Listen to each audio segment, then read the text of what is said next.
Hello and welcome to Secrets of Organ Playing podcast. This is a show dedicated to helping you become a better organist. We're your hosts, Vidas Pinkevičius. And Aušra Motuzaitė Pinkevičienė. We have over 25 years of experience of playing the organ. And we've been teaching thousands of organists online from 89 countries since 2011. So now let's jump in and get started with the podcast for today. We hope you'll enjoy it. Hi guys, this is Vidas. And Aušra. Let's start episode 717 of Secrets of Organ Playing podcast. This question was sent by Pamela, and she writes, I would be interested in tips on how to accompany Plainsong Chant. I know that many people do not like or approve of chant accompaniments, but many USA churches use them. The organist has often to invent on the spot. So, probably Pamela wants to know how to play Gregorian chant on the organ, right? Or other types of chant, probably too. Yes, and that's a very interesting and at the same time a very tricky question. Well, because it's a challenge actually to harmonize and to accompany Plainsong chant or Gregorian chant, because it has completely different rules from the common harmony or keyboard harmony, harmonizations, how we harmonize hymns or songs or other things, where we use the traditional harmony. It might not work for the plain songs. Just recently, Vidas played for the poetic event. He improvised in one of the little churches in Vilnius, Holy Cross Church in Vilnius. And I also had a chance to renew my acquaintance with that instrument, because this was the first organist position that I held, long time ago, when I was a student at the Academy of Music, and I wanted to play something on the spot, and I found like a very thick book for organists with different hymns and liturgical settings, and also Plainsong and Gregorian chant accompaniments, and I tried to play some of them, and we just sounded so bad, because we really were harmonized in a common way, like tonal harmony. Tonal harmony, like tonic, subdominant, dominant, tonic, and that did not work at all. So the suggestion probably would be to look at the mode of the chant. First thing, right? Rule number one, to see what kind of mode is this chant written in. Yes, because like church, Catholic Church, used 8 modes, and you need to determine for which out of these 8 modes the Plainsong belongs, and then to harmonize accordingly. It might be hard to do it without any examples, so I would suggest you to find some printed versions of harmonized Plainsongs and Gregorian chants. For example, when I worked in the church in Lithuania many years ago, I used copy of Libera Usualis. It had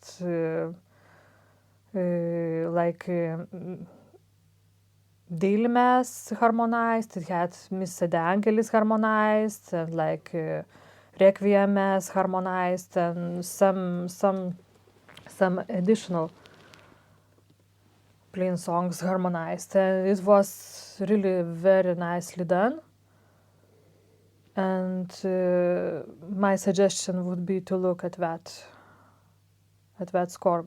That might be very useful. Good idea. Liber Usualis was published by the Abbey of Solesmes in France. compiled at the in the middle of the 20th century, sorry.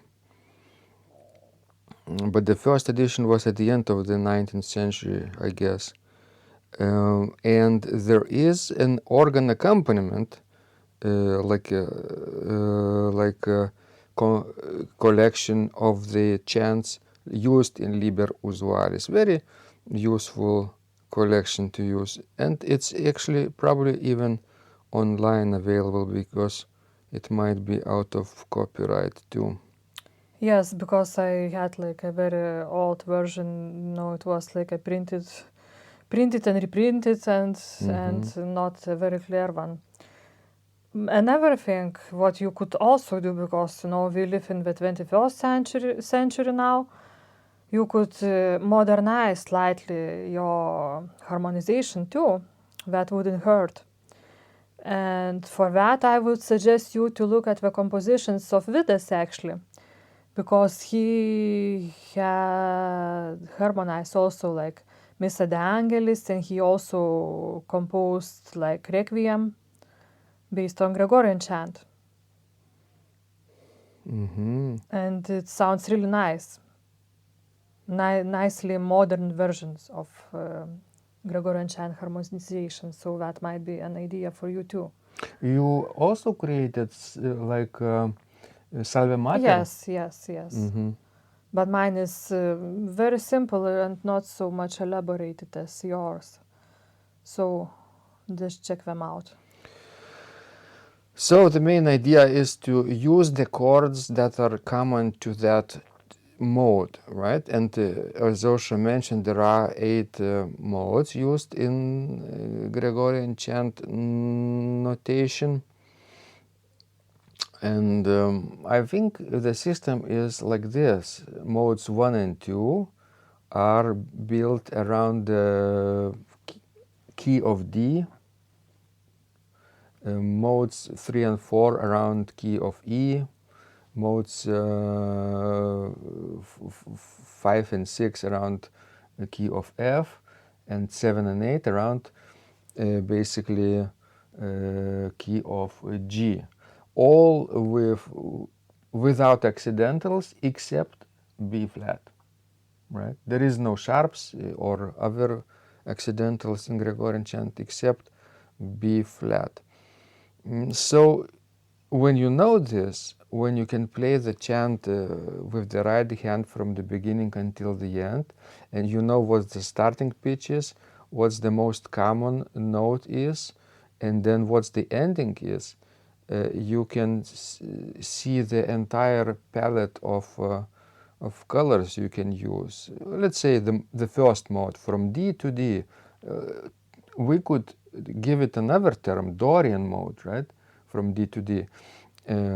Because these church modes, they also are used in folk music or ancient folk music, in Greek music. And although in Greek, classical Greek times, the terms referring to these modes were a little different from today, but today we associate the mode of D without any accidentals as Dorian, right? The mode of E without accidentals as Phrygian. The mode of F without accidentals as Lydian. Lydian. G would be Mixolydian, A, Aeolian, and one more, C, right? Ionian. What is interesting, the mode of B is very unusual because it doesn't have a stable major or minor root position chord, like a triad based on the first first scale degree, B. It's a diminished chord, not a major or minor. So it's a rather unusual mode, but still used in folk music, called Locrian mode.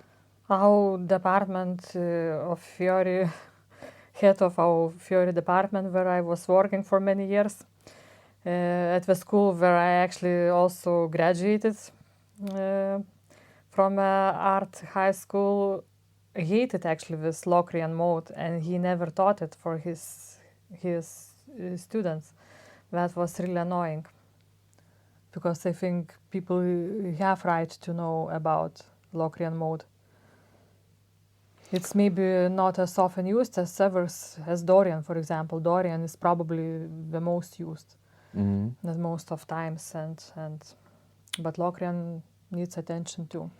And you can harmonize those chant notes with 3-note chords or even 4-note chords sometimes, which are common for that particular mode, right? And you can use the same type of voice leading as you would do while harmonizing hymns, except you can't venture beyond the mode. Yeah. And like in classical harmony, we often, emphasize that relationship of dominant and tonic, which has, like leading tone in it, and then resolving it into a tonic chord. Yes, dominant leads into the tonic chord. So in the church modes, there are no relationship as that, because we don't have like 7 scale degree raised like in minor modes.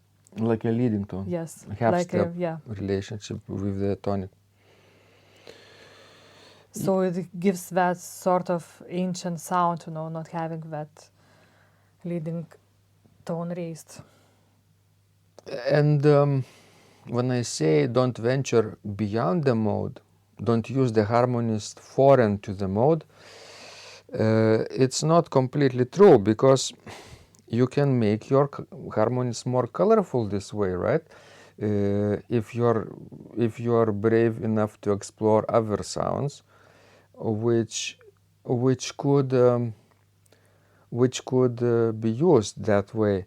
But then if you want to try it out, you have to look at the fragment of that chant, of the particular fragment, like a phrase, and see if you can use any type of chords with accidentals, let's say, or flats or sharps, but then that particular note has to be omitted in the chant itself. For example, if the fragment doesn't have the note B, right? It has like C, D, E, F, G, but no B. Then you are free to use in your accompaniment the note B or B flat, because it doesn't clash with the chant itself, right? If you want to use advanced ways to color your chant accompaniment. Or let's say there is no E in that particular episode, right? Then you can use either either E in the accompaniment or E flat also.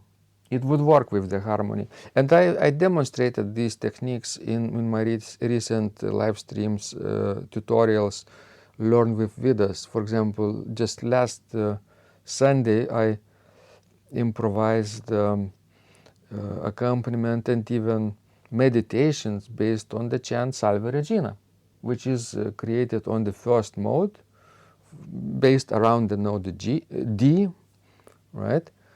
But at the end of the tutorial, I started using all kinds of chromatic harmonies, which basically just make the chant even more colorful. But you don't have to do that at first. You have to get acquainted with the mode itself, and only later, as an advanced stage, add more colorful harmony if you want. Yes, that's a Does it very make good. sense? Yes, that's a very good suggestion. And that's what let's say the famous French school of improvisation is also famous for, right? They play music around the Gregorian chant, but the colors of the modes that they're using are much more advanced, right?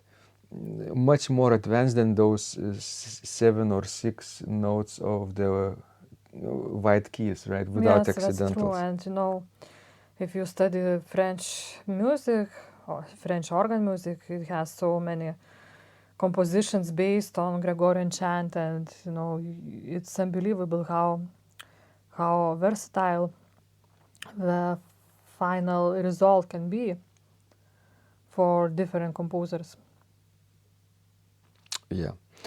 Yeah, but the basic way of playing with 3-note chords and their inversions around the notes of the mode is perfectly valid for starters. Yes, and if you could get an access to that book, Liber Usualis, that would be really, really helpful, because it's a great source. Unfortunately, out of print, as I understand, yes. Could be, yeah. And also simply... But maybe, you know, like some library could have it, and then you maybe could access it through interlibrary loan and, you know, make yourself a copy.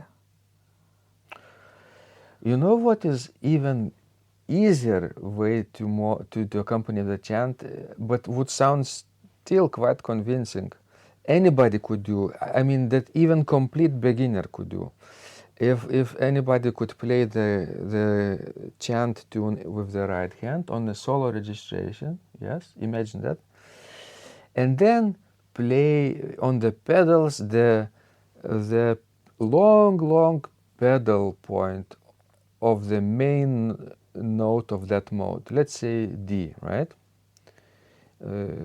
Of the first mode, the note would be D in the pedals. And then in the left hand, you would only play open fifth or around the note D. D and A, this sound for entire chant. It would sound very ancient, very archaic, and quite beautiful too. Very simple. You don't change anything. Later you can experiment with changing other sounds, but if you don't know anything about harmonies, about chords, just play open fifth and hold the long pedal note in the pedals. Yes, that's a very good advice. I think we heard something like this in one village of Lithuania. Yes, we did, yeah. And it sounded not bad at all. Yeah, that wasn't very long accompaniment, wasn't very long chant, but you could do this for a minute or two. Definitely. So, extra bonus tip for you. So guys, hopefully this conversation was helpful to you and to Pamela. And please send us more of your questions. We love helping you grow as an organist. And remember, when you practice, miracles happen. This podcast is supported by Total Organist, the most comprehensive organ training program online. It has hundreds of courses, coaching, and practice materials for every area of organ playing, thousands of instructional videos and PDFs. You will not find more value anywhere else online. Total Organist helps you to master any piece, perfect your technique, develop your sight reading skills, improvise or compose your own music, and much more. Sign up and begin your training today at organduo.lt and click on Total Organist. And of course, you will get the first month free too. You can cancel anytime. If you like our organ music, you can also support us on Buy Me a Coffee platform. Find out more at buymeacoffee.com/organduo.